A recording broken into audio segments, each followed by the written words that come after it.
go. Merry Christmas. Merry Christmas. Rick, how huge? Okay, there's influencers, then there's like quasi celebrities, and then there's like a star, and then there's holy shit, a celebrity. A-list. Where would you put Bill Goldberg, the wrestler, in that? At this stage, probably holy shit star. I was gonna say, how do you quantify that? He's one of those guys that would walk around and he can't walk in public. Right. So that it's funny you said. I always kind of say, like, people come up to me and they're like, "Oh, you're a star, or you're a celebrity, or whatever."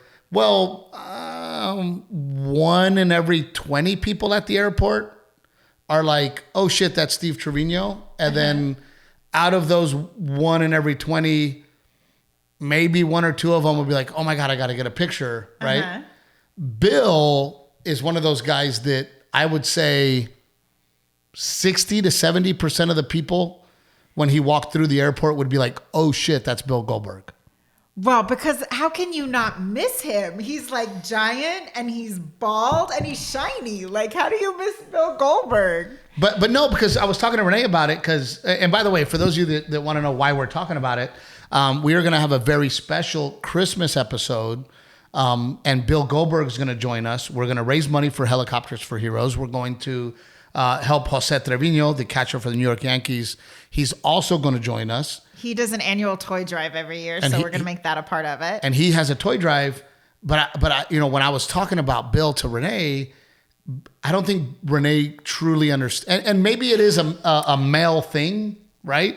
I don't know. I guess because just I didn't watch wrestling. Like, I didn't grow up watching wrestling. But that being said, I know the name Goldberg from wrestling, and I don't think I could name any other wrestlers. That's what I was going to ask you. Well, The Rock or John Cena. Yeah, The Rock and John Cena would probably be the only other wrestlers I know. If I was to list like fame wise, yeah. So I think I would probably put The Rock, and then I'd probably put John Cena. And then I would put Hulk Hogan.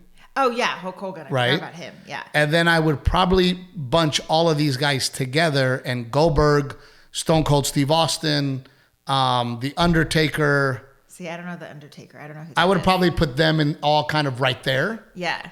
In level of fame. Right? Yeah. So Renae was like, well, I don't think he's that I don't know if he's that famous. No, I didn't say I don't think he's that famous. I was just worried because we're like madly trying to make this happen. It's going to be a live podcast. So we're going to film it here in New Braunfels at a venue, and they're coming out. And I just thought it's such like, we're like here at the gun trying to make it happen, get the graphic out, let people know about it, like confirm all the details. And the holidays, as a mama, the holidays are like the busiest time of the year ever. And so I'm like, how are we going to make this happen in a week? So here are the details that we do know. It is going to be at the Downtown Social in New Braunfels, Texas. Yes. Me, Renae, Captain Evil, Bill Goldberg. This is in order of fame. Captain Evil, Bill Goldberg, Jose Trevino, then Steve Treviño. We are going to be doing a live podcast. It'll probably be 6:30 or 7. 7 on the flyer right now. If you're watching this, you can go to my website, stevetrevino.com. And by the time you see this, on my website should be the details. Yes. Tickets will already be on sale. There's not that many seats, so I'm not too worried about it. I think, now that Jose Trevino is a Yankee and a Platinum Glove winner and what is an a All-Star. Platinum Glove winner? What is that? There's Gold Glove that you had an amazing season fielding. And then Platinum Glove is like, holy shit, you had an amazing season fielding. So Platinum Glove is very, very difficult to get. I mean, people go their entire baseball career and never get a Gold Glove, let alone. And he got Platinum his first year on the Yankees. Platinum Glove. So okay. There's Yankee fans that are fucking maniacs. Yeah. There's wrestling fans that are maniacs. So I mean, I think we're gonna do well. Yeah, it'll be fun.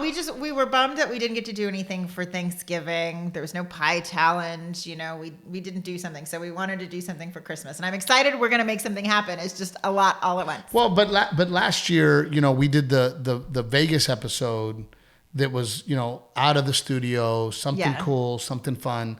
And then this year we just really haven't done anything fun or out of the studio where we can actually get people involved. So this is the first one that we want to kind of do live. And, you know, our friends at Aztec Chevrolet, I called them, and they're huge Goldberg fans. Like, we're there. And what can we give? You know, so they're going to give us a donation to get the thing going. But that's the other thing. We're like racking up things right now. We're trying to get donations because we want to do giveaways to vets throughout the night while we're filming. So tell us a little bit about, have you posted your Christmas decorations? Yeah, I posted Delilah's room. I hadn't intended to do the kids' rooms, but I went into Walmart the week of Halloween and there was this beautiful rose gold tree and I was like, well, I'm here.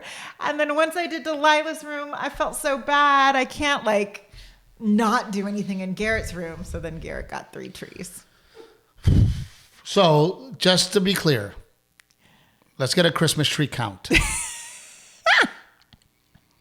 Well, Garrett's are little, and Delilah's is not as well. Delilah's Correct me if I'm wrong. Standard size. By the way, it makes me laugh that you go, Garrett's are little. Mm-hmm. I remember one Christmas having a tree that size. What do you mean? Growing up, like growing up, that tree was a tree that, I mean, it was like this big that my stepmom Sarah had put together. That was our Christmas tree. So for you to say, well, Garrett's is little, that was normal for me. I'm not saying what I did was normal. I will admit that it was a little excessive. Okay, so how many are in Garrett's room? Garrett has 3 trees, but they're kind of like the one behind you right now. Oh, shoot, there's one in here too. So that's 4. That's 4. Delilah has 1. That's 5. That's 5. There's 1 in the living room. That's 6. Yes. There's 2 in the dining room. That's 7, 8. Yes. And then we have a 12-foot in the entryway. 9. We have 9. Yeah, but like the 3 in Garrett's room count as like 1. But so go to Renae's Instagram if you want to see her. And then how many? I like wreaths. I don't know how many. Oh, there's another Christmas tree right there. 10. That doesn't count. 10. Is that a Christmas tree? See or no? Well, yes. No. If we're counting those, then Garrett has about 15 more on top of the lockers in his room. But I always say that we're kind of like a department store over here. We got music playing through the whole house all the time. Yeah. And then every season it's like bring in the employees, and then Renae comes in and you do this and you do that and bring me this and bring me that and then she's like the director of operations, and she's like, well, all right, team, we're moving Halloween out, Thanksgiving out, we're moving Christmas in. It's just so sad after everything comes down at Christmas. And you like New Year's, you're like done. You wanted, it's like the start of a new year, you wanted it all gone. And I'm like, I feel like I just got to live in it. Like, let's keep it up a little longer. And I enjoy it. And I love that you do it. It is a pain in my ass, and I don't think we need 9. And I love it. And once it's done, I do.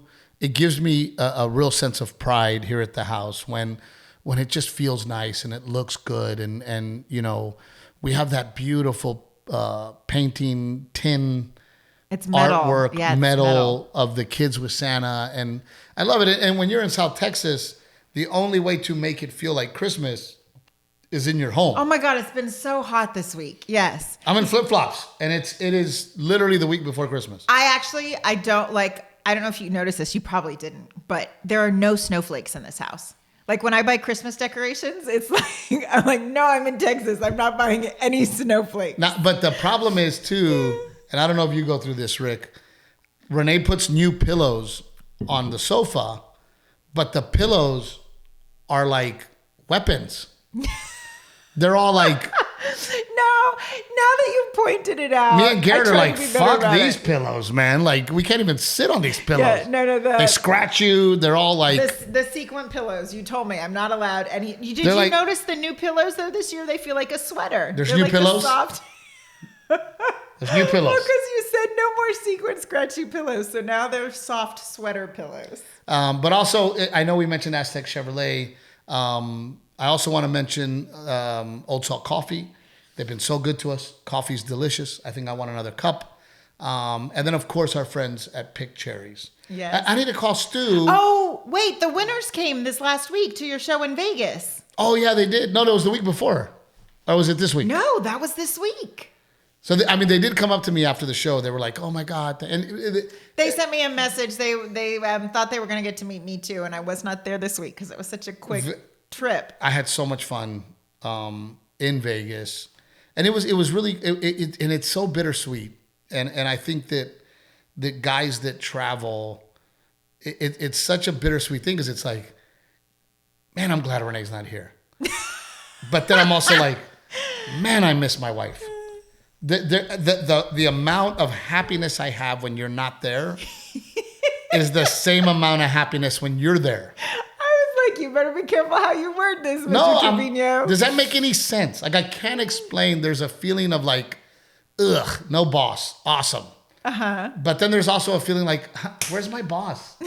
Like, I can't explain. I have a feeling you did just fine. Although, you know what? You had no stories about gambling this trip. It was up and down. We did have we were one number away from hitting them all several times. And I will tell you this again and again and again and again. If I play all night with the same money, that for me is a win. Yeah. It was you always say it was your entertainment. Like, I had a great time. We high-fived. We had fun. We had drinks. And for me, we played all night with the same money. Yeah. And had a great time. And there was moments of, we're making money, and then we lost it, and then we're making money, and then, so the roller coaster of it is what I enjoy. Was it a private table again for you? It was a private table for me again. And it was also cool because a lot of entertainers were in town that I'm friends with, band members of other bands that all came to hang out. Most of them did not have their spouses on this trip, specifically because they were also doing the, hey, tomorrow we're leaving. Passing through. The fiddle player, Jody, for Cody Johnson's band, I become very good friends with him. He was there with his wife, and she just hung out, and I was just really impressed with, what she's got going on, and not only did we have a great time partying and laughing and being silly, talking to her was really interesting too, because she is starting a nonprofit in Bryan College Station, and she's going to build the first shelter for sex trafficked women. So it was really cool to also talk to her, and we've been through it with Helicopters for Heroes. So we're going to have lunch with her and hopefully help her out. But that was kind of the only wife that was there. And then I got to tell you, dude, road manager Timmy is like becoming the star. Oh my gosh. Someone sent me a picture on Instagram. They sent me a message. They were at the Vegas show, and they sent me a picture of them with Timmy. They were like, of course we had to get a photo with Timmy too. Yeah, well, of course, road manager Timmy. Dude, he's like a star. Like, people are asking him for autographs. People are like, oh my God, are you road manager Timmy? Right? And then the funny part, so Todd Stewart of Randy Rogers' band, we go back. We always have a good time together. And Jody from Cody Johnson's band was there. And at one point, so Timmy, so you know how the craps table is, and then across the way is that bar. Yes. Right? So you can see the bar. And Timmy was partying and laughing it up with Todd Stewart. Jody was me. At one point, Jody's like, why does Todd get to party with Timmy? And I'm like, I don't know, buddy. And he's like, well, tell him to come party over here with us. Yeah. People love Timmy. And Timmy's one of those people that doesn't need much. No. He's always down, always in a good mood, always ready to go. He's so easy. He doesn't question anything. He can't hear, so you can just say whatever, and he just keeps smiling. He's just a mess, dude. And you can see like him and Todd Stewart like literally falling over each other, holding each other up, right, balancing each other. And every once in a while, Jody would be like, "Dude, tell Timmy to come party with me."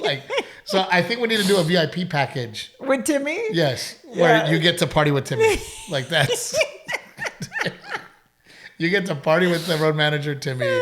He's the guy...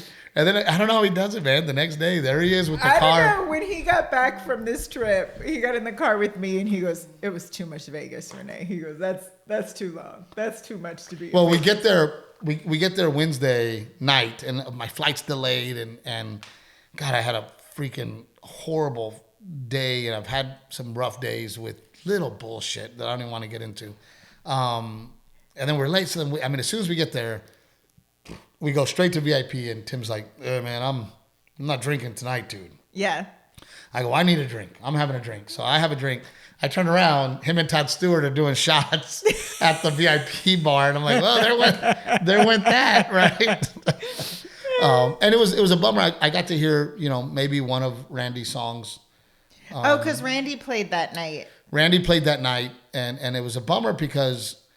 had I been on time, I would have got to see the whole show. So, and I didn't get to see Randy much. Randy and then at one point, so I guess Randy had his tour bus out there, right? And then Timmy was like, "Yeah, man, we ended up partying on the tour bus, and Randy was passed out on the seat." And I'm like, "Wait a minute, you ended up in a fucking tour bus last night?" Like, road manager Timmy. So, and then of course we, Friday we woke up, got in a car, drove to.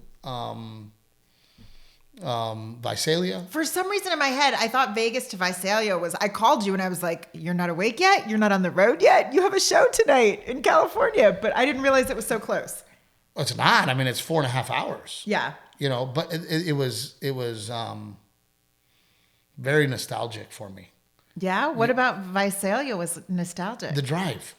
Oh. How many times did me and you, when we lived in LA, had the car packed Sunday night, driving back and we never flew into Vegas. No, we always drove to Vegas. We always drove in. So driving through that desert just made me think of me and you driving to Visalia, which is, mid. I was going to say, is it considered Central California? Yeah, it's like Central California. Yeah. How many times did I make that drive, over there and back because it was a one-nighter or whatever. And then to go to Salinas, which is essentially Monterey. I mean, there was a club there called Planet Gemini, and again, Anthony, the owner, loved me. And it was a nightclub. It was a nightclub. It was a shitty gig. It wasn't a great gig. Yeah. But it was a great gig because it filled a week, and I made a little bit of money. And Anthony was also one of those guys that I could call and say, "Hey, man, Anthony, I don't have any weeks in this month. Can you give me a week?" So back in the day, driving to Monterey to do Planet Gemini, and now to go back, sell out the theater, which, by the way, Visalia, so appreciative. Yeah. Such a great show. Salinas, appreciative. And people go, "Well, why did you come here?" People ask you that? Yeah, like, thank you for coming here. Like, nobody comes here, and for me, I relate way more. I'm not going to beat around the bush. I relate way more with Central California than I do, right? Because these are my people, man. They're hardworking, everyday people that, just like the people I grew up with, Yeah. So I loved it. I enjoyed it. And then what the crazy part is, we drive into Salinas, Monterey, and Doug says, "Hey, we're going to do lunch at this place. They say it's a really great place." Yeah. I'm like, "Great, I'll meet you there." I walk in the place and I'm like, "I ate dinner here with my wife." We came to this place and we sat right over there. What was it? It was, you probably don't even remember. It was on the wharf. They have that really cool rickety wharf. Like little... In Monterey? Yeah, like little dock area. Okay. And it has all these like little shops, but they look all rickety. Uh-huh. Really cool deal. Anyway, the trip for me was very... oh, wow. Like I remember coming here trying to figure it out. Yeah. I remember coming here hustling. I remember coming here making these drives. It feels like so long ago. That's why it feels was like so long ago. That's why it was like even that we've been in that part of California together. That's my point. Yeah. But all those times that we spent together. All those times that I made those drives to make sure that we had a roof over our head. That was life before Garrett. We always talk about like how it's hard to remember what life was like before kids. But it was before Garrett. It was really special, and it was really nostalgic for me to have that feeling of like, oh wow, you know, like man, gosh, I came to Planet Gemini probably 3-4 times a year. Yeah. You know, and stayed in Monterey with no money. And I would drive 16-mile drive. Back through the night. And I would drive back at night, which was 5-6 hours. And then I would drive 16-mile drive, which is Pebble Beach. And I'd pop in the shop and, you know, try to buy a hat or something, you know. So it was really cool. And it was really, you know, I had moments of like, wow, man, like this is cool to come back. Yeah. After all those years of back and forth and making no money and trying to figure it out. And again, if anybody learns anything from this podcast, you know, it's, you know, like that Macklemore song that we play in our video. The good old days. The good old days is we were happy. Yeah. We didn't have a lot of money. We were stressed out about how we were going to pay our bills, but we were happy. Yeah. And we did stuff, cool stuff. Yeah, we saw a lot of cool places. We saw a lot of cool places and had a lot of fun doing it. And I think that, I don't think that I enjoyed the journey as much as I should have. Yeah? Really? 1,000%. I don't know. I always feel like you live life to the fullest. I try. Yeah. I try to overcome all negativity and I just keep pushing forward. Yeah. Yep. All the time. Spam call. But it was a great weekend. It was a great weekend.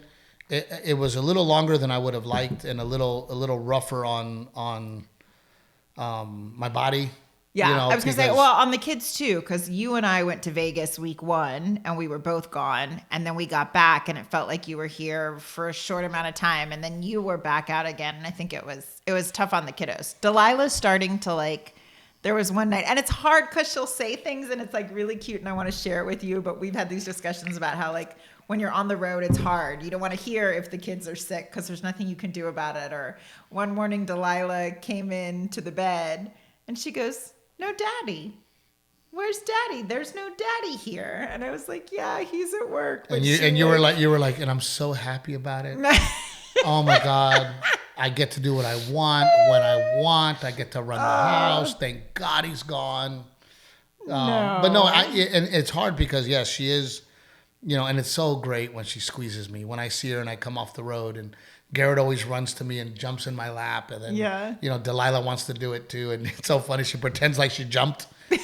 She got zero off the ground, but she's like, and then she squeezes me and she's like, "Daddy," you know? Yeah. So, I mean, it's hard, but you know, and again, we're doing this tour the hard way right now. Yeah. You know, I mean, to fly into Vegas, to then wake up Friday, drive 6 hours, go do a show in Visalia, wake up, drive 3 hours to go do Salinas, to then at night go to San Jose to fly home. Yeah. Because I couldn't fly from Salinas or Monterey. I had to fly from San Jose. So literally 4 hotel rooms in 3 days. Yeah. A Vegas hotel room, a Visalia hotel room, a Salinas hotel room, and a San Jose hotel room. 4 different hotel rooms in 3 days. Yeah. You know. Oh, and you know, we had done for the Corpus Christi Ronald McDonald House, we had done a charity benefit to raise money, and then all of a sudden, I decided to fly out, auction off tickets, room, flight, right? A Vegas trip. Yeah. And oh my God, $7,500 for each package. So we ended up raising $15,000 from these McDonald's owners for the Ronald McDonald House to come out. The guy, Ed, was at the airport. I get to the airport. Ed's at the airport. Oh, no way. At the Austin airport? On my flight. So this guy, oh my God, happy-go-lucky, met us in the VIP bar, gambled with us all night Wednesday, disappeared on us Thursday, and then all of a sudden reappeared Friday. Oh, no way. I mean, Thursday. Where's our table? And I mean, great guy. I learned a lot. I didn't realize how generous. I mean, not only did he pay $7,500 to come see me and hang out, gosh, the guy probably spent 30, 40 grand that night alone. At the event on other auction items? At the event on other auction items. And what the Ronald McDonald House does is unbelievable. Yeah. You know, and now that I have kids, it's like, gosh, I couldn't even imagine our kids getting ill and us not having a place to stay or figure it out. And Ronald McDonald House, man, they open up their doors, they feed them, they give them a hotel room, the entire duration of their care, kids. the treatment. Yeah. That's the hard part, man. I want to help everybody. Yeah. You know, people come, you know, Jody's wife, you know, yeah, we're doing this. I'm like, oh, how can I help? Yeah. You know, for sex trafficking. How can I help? Well, we got this Ronald. How can I help? Oh, my veterans, you know, and it's just, you want to help everybody and you can't, you know. Yeah. You can't. Well, you got quiet. When I turn around, you jump in. Well, no, you just said you want to help everybody, but you can't. But you do a lot. We do a lot. We try to do a lot, and that's why we're hoping people will come out to the live podcast, and they will bring toys for Jose's toy drive, and we will raise some more money for Helicopters for Heroes and Goldberg's charity, the Purple Heart Foundation, in the spirit of giving. Well, that's what I'm going to do too. I'm going to hit up some of my friends here in town, and hopefully they'll give us some giveaways. Yeah. We want to make it just like a really special, fun Christmas show where we're giving stuff away. Yeah. We're having a good time, and all of it's for a good cause. And that's one of the things that I admire about Bill. Bill runs his life very similar to mine. Yeah. He doesn't hide. He's very accessible. He's happy to can't hide when you're Bill Goldberg. Well, but he's happy to take pictures, and you know, when we hang out, he's always very gracious and nice, and he has the same giving heart that I have. Yeah. So I knew that if I called him, I couldn't call him to go, hey, just come do our podcast, right? He'd probably be like, Yeah. But if I call him and I say, hey, we can join forces, raise money for veterans, our cause, and help Jose Treviño with his toy drive, I knew that he'd be like, you know what? I can do that. Yeah. I can do that. Yeah. You know, so I'm super excited about putting that episode out. I'm super excited about, and I was also bummed because we didn't get to do our thing for Thanksgiving for the veterans. Yeah, no, I said that. I felt the same way too. I wanted to, well, you know, Rick is leaving us. He's going to Detroit. Rick, I don't know how you leave this weather to go to Detroit. Why would you not fly them here? They did the last 2 years, that's why. No, but your kids are probably so excited to like go and possibly see snow and have cold weather, right? For sure, yeah. I don't know what they are. Yeah, but don't they know that Detroit snow is like dirty, muddy snow? Like, do they not know it's not clean snow? No, in December it's clean snow. It's like January and February. It's not the clean snow. It's the gross snow. Yeah, the gray. Well, we're doing Detroit next month. I think in January. Is it January, February? You're there soon, February. Yep, we're doing Cleveland and Detroit, and I've never done Detroit. Never done Detroit, right? Never We're done. doing an awesome theater in Detroit. It's almost sold out. No, it's like 2 shows sold out. Yeah, it's almost sold out. So I'm excited to go out there. I'm going to get the dirty snow, apparently. Apparently, according to Rick, I'm going there for the dirty snow. What was the biggest culture shock moving to Texas or Florida from Detroit? Oh,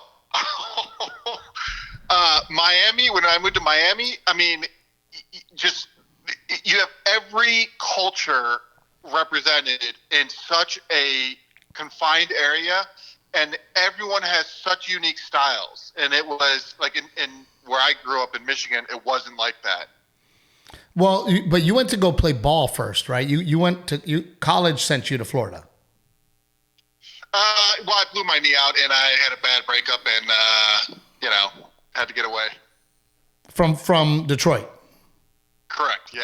And then you're like, I'm going to Miami. Yeah. Where's the farthest place away that's warm? Well, it's not warm. It's hot. Oh, it's hot. Yeah, miserable. And you don't speak Spanish. No. Is that Spanish? No. No, that's what I was going to say. It's like all the places I've been with you, I don't ever feel like really dumb that I don't speak fluent Spanish, that I speak it like a 5-year-old, except when we go to Miami, I feel so stupid that I don't speak Spanish. Because it's like what Rick said, there's so many other cultures there, and it's just like everybody speaks Spanish. So how does one, Rick, end up with Gigi? Who hits on who? Oh, I hit on her.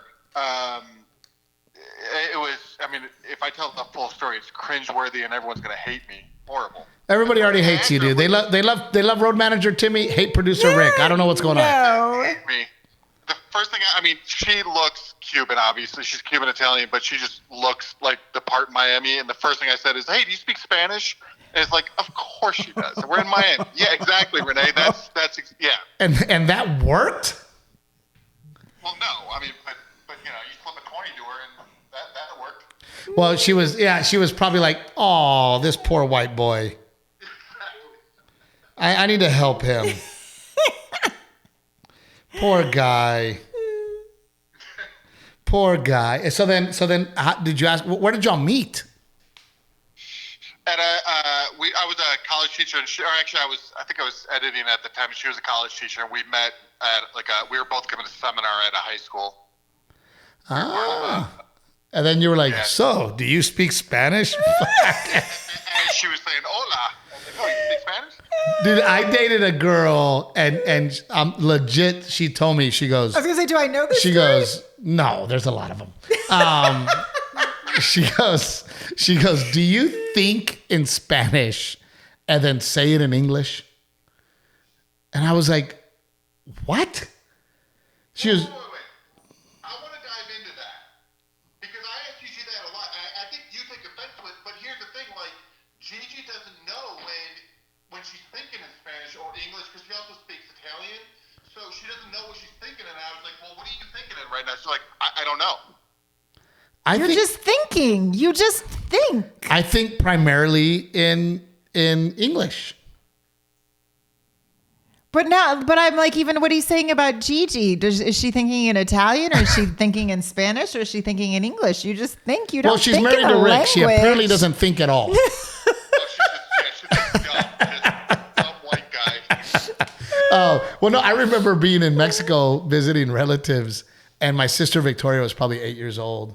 And this little 5-year-old came in, and she started speaking to her mom. And then Victoria looks at me and she goes, oh my God, that little girl speaks Spanish perfect. And I was like, yeah, she's Mexican, dummy.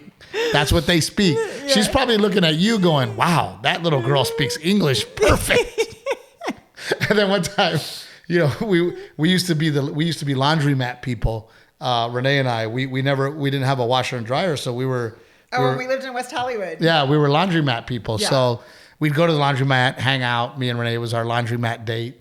And there was a Mexican guy that worked there. I always talked to him, you know, and bullshit with him. And I told him, I said, man, I go, you should learn English. And he goes, oh man, you know, of course he's telling me in Spanish. He goes, I wish I could. It's too hard. And you know, I go, take classes. He's like, man, I can't take classes. I'm too busy. I go, why don't you put English television with Spanish subtitles, and that way you're reading the word and hearing it in English. Uh-huh. And he goes in Spanish. He goes, I tried it, but all English sounds like to me is ba-da-da-da-da, ba-da-da-da-da, ba-da-da-da-da, ba-da-da-da. And I fucking lost it because I'm like, that's how other languages sound to me. It's ba-ba-ba-ba-ba, ba-ba-ba. Dude, it was the funniest shit. Which that was our West Hollywood, right? It was, yeah, when we lived off of Melrose. On the Alta Vista. Yeah, on Alta Vista in Melrose. And we'd always walk by the crazy house. Uh-huh. And that was when we had the dog, thank God. We had an Hasidic Jew school. On the corner. And the boys with their ringlets and their little yarmulkes would all be out on the corner. And then the other corner was our favorite restaurant, which was Lala's. Yeah. Love Lala's. And then across from Lala's was a crazy house. Oh, I was going to say where we met. Oh, yeah, we met across the street. Our first date was on that same corner. On that same corner, it was called El Guapo's Mexican Restaurant, and that was when I first said, "Hey, come hang out." And then she showed up, and that was all she wrote. And yeah, here we are. I'm so happy. That's funny. Our first date was across from the crazy house. Now I feel like I live in the crazy house. It is a Casa de Locos here. Yeah. That's, but we are so excited because, well, I'm excited. Aztec Chevrolet was nice enough to go. I'm a Chevy guy. That's no secret. And I've always wanted a 57 Chevy Bel Air 2-door. Why that car, by the way? Like, I know you've always said that, but we've never had a discussion about, like, why that car? It represents Americana. It represents, to me, what Chevy is, that classic Chevrolet. Yeah. You ask anybody what classic Chevrolet you want, it's the 57 Chevy. It's got the fins in the back. And Renae and I, we looked at some 55s and 56s, and the 57s have gotten crazy expensive, but Aztec Chevrolet really worked hard to find us one for a reasonable price. And my dad is actually driving it up right now as we speak. Yeah. And I can't wait to get it. I also, I'm a car guy, but I've never been in a position to be a car guy. Yeah. If you want to be a car guy, you got to have money. Yeah. And space, you Yes. know. So I'm so excited that I get this vehicle. It's beautiful. I'm going to take a few pictures of it because I'm super thrilled. So check my Instagram. I'm so excited about it. And my dad was excited about it. Are they towing it, or is he physically driving it here? He's physically driving it here. Really? So he will be here. They said he picked it up about an hour ago. Uh-huh. So he's How probably fast can you, like, it drives like a... 60. Yeah. You're not going crazy fast. Yeah. But he said he'd bring it to. I go. We'll go pick it up. Me and Timmy. He's like, no. I'll pick it up. I'll bring it. So he's to see also my dad excited about it because he loves Chevrolet. Oh, I'm just I hope he makes it. Can you imagine if your dad doesn't make it, how grumpy he'll be? I hope everything. I hope everything good goes with smooth. The car and makes it. Hope everything goes smooth. But I'm super excited about it. And then Renae and I and that's. And I'm going to ask Rick this question. I'm going to ask Lori, our assistant, Lori, this question. Rick, first of all, I cannot buy Renae gifts. Every gift I buy her, this is what I get. I give her the gift, and she's all excited, and then she opens it, and then she goes, that is not true. When have I ever bought you a gift that you're like, oh my God, yes? That is not true. It's true. No, that's not true. My ring, after I lost my wedding ring, on the episode, you gave me a new ring. It was beautiful. I just realized I'm not wearing it right now. But what did you say? But So that's a perfect example. No. So what did you say? I just forgot to put it on this morning. I'm glad you brought that example up. On the podcast, yes, she was very excited. And then afterwards, she goes, where did you get it? And then I told her the place. She goes, oh. No. Did that not happen? Water. So, perfect example. So, and I get it. Renae has a specific style. Renae has things that she likes. I don't know what the fuck she likes. I try to know. It's a fine line between classy and gaudy, and I like to walk it. So, we have gotten to the point where for Christmas and all gifts now, I go, what would you like? What would you like me to get you? What do you want? And then if so, let's go pick it out together. Because I know I'm hard to shop no, for. but I admit it. I'm really hard to shop for. But I'm also really particular about, like, I don't want to overpay for something. So I'm also like, let's go shopping after New Year's when everything is on sale or whatever. But all I'm saying is that we have gotten into a system where you're okay with that. You're okay. Oh, where I don't expect to open a gift. Yeah. So I'll give her cash and basically go buy whatever the fuck you want. And she's happy about it. But I think in the beginning of a relationship, it's hard because you do want to surprise that person. But we've been together so long that we're comfortable. And when you have kids and you have a family and the kids and you have a crazy busy life, you go, look, I'm not going to have time to buy anything. What do you want? Right? So that system has, I think that's a lot of couples though, right? That's what I'm about to ask. Because I'm so picky. That's what I'm saying. So Rick, do you surprise Gigi or do you guys have the same conversation of, hey, what the fuck do you want? I'll go get it. Every year I surprise her, and I'm betting, I think we've been together. Well, by the way, she's now, after the last conversation, she's now up here making sure I get every fact right about our relationship. But so I surprise her. We've been together like 20 years, and I'm betting 1 for 20. So. I hear Gigi real quietly in the back. She's giggling. That's not true. But 1 for 20 that she has liked one out of the 20 surprises. That's why they're surprised. Yes. So Gigi, would you prefer not a surprise and that Rick goes to you and says, look, I want to buy you something really nice. I want to buy you something that you want. What is that something so that I can buy it? I like the surprise. I was going to say there is something really sweet. He's gotten good when it's like techie surprises. Those I like. When it's like other things, it's like in a particular theme. Yeah, no appliances. Don't ever surprise with an appliance. And me, I don't honestly care if I get a gift or not. Honestly, like for me, it doesn't bother me if I get a gift or not. Yeah. I always say, and I've said it before on this podcast, my gift is a happy, healthy family. That's my gift. How do you and Gabe do it? No, you always end up buying your own thing. You like before. Yeah, but that's not just this year. It's not just the car this year. It's like every year. You'll always like 3 weeks, 4 weeks before Christmas. Like once Thanksgiving hits, you're like, oh yeah, I'm going to buy myself this for Christmas. You tell me. You like announce it. Yes, you do. I just buy it. I don't say it's for Christmas. Both, no. This year, because I got the car, I'm like, we're good. Because you got the car and you wrecked the Kawasaki? And I wrecked the Kawasaki. It was perfectly muddy. It's perfectly muddy. When it's perfectly muddy, you got to go.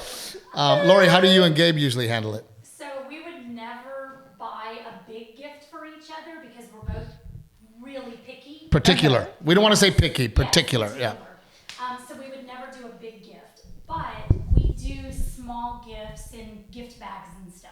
Something that we know the other person would like. Yeah. And so there is an element of both.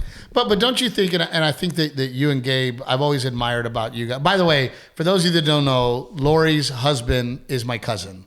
So me and Lori's husband grew up together. So Lori's been in our life for as long as she's been in Gabe's life. So, 24 years. but I've always admired, I think that you guys are always really good at experiences. For sure. They go and they do stuff together. You're always doing cool stuff. You're always, let's go check this out. Let's go check that out. You guys are the type that sit in a brewery and try the beers and the experience, So that's kind of Christmas, right? That's kind of a gift. We don't have kids, so they don't tire us. Yeah, the kids don't wear you out. Yeah, and you can make your own plans and do your own thing.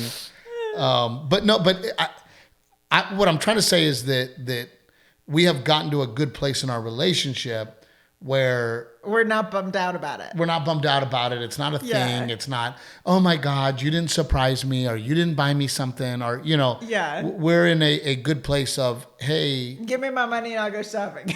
Yes. Which, by the way, and then Renae fucking rides that line. I'm not kidding you. And answer this question. I gave her a bunch of cash last year for Christmas. So then she'd come home with like a crazy purse or something. I'm like, oh, is that my Christmas gift to you? No, I bought this for me. I haven't used the Christmas money yet. I'm like, well, when the fuck are you going to use the Christmas money? Do you still have some of that money? No, I used it all. I'm pretty sure I used it all. Sometimes I hide it and stash it. I'm like a crazy old lady and it's like stashed in places. No, I'm sure I've used all of last year's money. I'm not kidding you. All year, I'm like, oh, is that my Christmas gift to you? No, I bought this for me. I haven't used your money yet. I'm like, what the fuck, dude? The Christmas money I haven't used yet. And it just stayed in the freaking stashed away. I'm pretty sure I have I couldn't find them this last trip, but I know there are hidden casino chips somewhere in the house that we never cashed in. I need to find them again. So Dave J, I'm so funny you brought that up. Opening act Dave J, when he goes on the road with us, we always go to casinos, right? Uh-huh. So he started saving $1 chip from that casino for all his kids. He has 4 kids. Uh-huh. So he would come home and they're waiting for their chip, right? From the casino that he got to go to. And I told him, I go, dude, Someday these kids are going to be like, we don't have a college fund. But if we travel the country and turn all these fucking chips in, we've got some money. And then I think one of his kids went up to him and goes, hey, we have show and tell today. I'm going to take these chips. And he was like, no. Like, don't take the poker chip. Hey, my dad's I have a poker chip collection. So casino chips. So my dad's a compulsive gambler, and he travels the country not loving us. And but at the same time, like every time we go to a casino and there's like some really old man by himself, our joke is always like, hey, how come Grandpa doesn't come to Christmas? Well, Grandpa likes the party. Yeah. Grandpa does things. I see Rick's doing all kinds of stuff with the... I know, he was making me nervous because the screen disappeared for a little bit. I was going to say, Rick, are we still online? Yeah, sorry, I was trying to switch cameras and it disconnected. So just to be honest with everybody, we started this podcast and then Captain Evil goes, we need to talk. And then she made us go talk and then come back. So just so you guys know what's going on.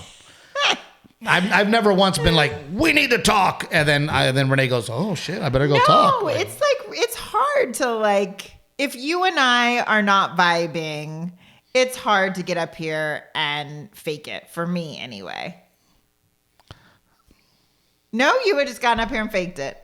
No, we would have probably talked about what we were fighting about. Yeah. So, but I mean, you know, in relationships, there are ups and downs, and it is what it is. Merry Christmas. You know? Yeah, it's, you know, look, I learned a long time ago. I'm not kidding you, Rick. Like, literally the first month that we were together, she goes, just so you know what you got. And that's it. Like, literally was like, this is what you get, and fucking deal with it. I was also 19 years old, Steve Treviño. That 19-year-old. Ignorance is bliss. Since I was 19 years old, we've like grown it's up been together. like you don't ever want to tell your age. I know, I don't ever So tell. it's been 4 years. It's been 4 years. You know what's crazy? I don't even know your guys' age. I mean, you can. This base putting things together, I kind of based it, Steve, you may be 35, 36, and Renae just turned 21. Yes, you nailed it. The funny part is Renee's mom hit her up and she's like, oh my God, if you Google Steve Trevino's wife, Renee's in her 40s. And Renee was like, motherfucker. Yes, no, there is some Indian website that made me, some like bot website that made me the same age as you. One of them made me even older than you. And then the way it works on the internet is like other sites just pick it up and regurgitate it. And it's not true. It doesn't matter. Age doesn't matter.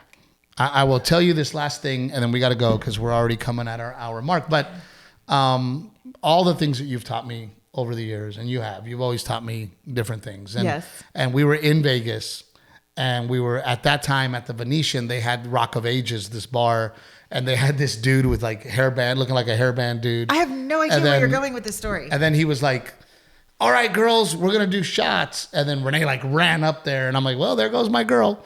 Right. And then he goes, but you can't, or he goes, all right, you girls take a shot. I'm giving you guys a shot.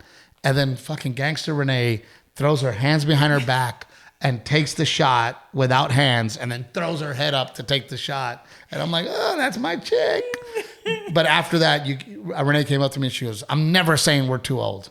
Yeah. No. She's like, we're never going to be too old for something. And ever since then, I'm like, you know what? You're right. We're never fucking too old. We're going to do this life and this shit. So with that being said, I think that wraps up another shit show of a podcast. And to all the people that, and I hate that I forgot her name, but I think her name was Alicia but she was like, my name's Alice or something. She was like, you tell Captain Eva I said hello and give it. She's like, we love the podcast. We know everything. Was this from the Vegas show? Visalia. Visalia. So forgive me for forgetting your name. I met